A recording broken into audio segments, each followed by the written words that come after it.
അപ്പം മറ്റതിപ്പോൾ വീട്ടിൽ മൊഹിദ്ദിമാല പാടും, കുപ്പിപ്പാട്ട് പാടും, പക്ഷിപ്പാട്ട് പാടും, കോത്തിപ്പാട്ട് പാടും.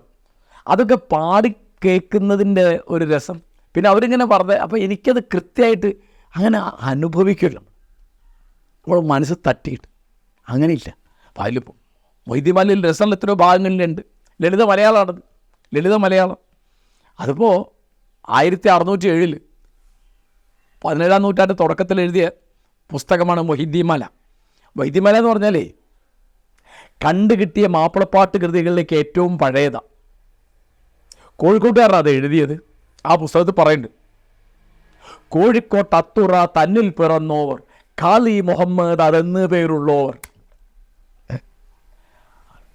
അപ്പോൾ ഷെയ്ഖ് മുഹീദ്ദീൻ അബ്ദുൽ ഖാദിർ ജീലാനി എന്ന് പറയുന്ന ബാഗ്ദാദിലെ വലിയ സൂഫി പണ്ഡിതനാണ്, മഹാപണ്ഡിതൻ, അനേകം പുസ്തകമൊക്കെ എഴുതിയ ആളാണ്. അദ്ദേഹത്തെ പറ്റി ധാരാളം കഥകളുണ്ട്. അദ്ദേഹത്തെ പറ്റിയുള്ള ഒരു കഥ ഞാൻ പറയാം. അത് ആ പുസ്തകത്തിലുള്ള അല്ല. അത് എഴുതിക്കൊണ്ടിരിക്കുമ്പോൾ വിളക്ക് കെട്ടുപോയി. പെട്ടെന്ന് അദ്ദേഹത്തിൻ്റെ വലത്തെ കയ്യിലെ ചൂണ്ടാനി വിരൽ പ്രകാശിച്ചു. ആ പ്രകാശത്തിൽ അദ്ദേഹം എഴുതി. അത്ഭുത കഥകളാണ്. അപ്പോൾ നമ്മളിപ്പോൾ പെട്ടെന്ന് ചിലർക്കെങ്കിലും ബഷീറിൻ്റെ നീല വിളിച്ച് ഓർമ്മ വരുന്നുണ്ടാവും. ആണ് അത് സംഭവിച്ചതെന്നാണ് ബഷീർ പറഞ്ഞത്. എന്താണ്, മണ്ണെണ്ണ തീർന്നു.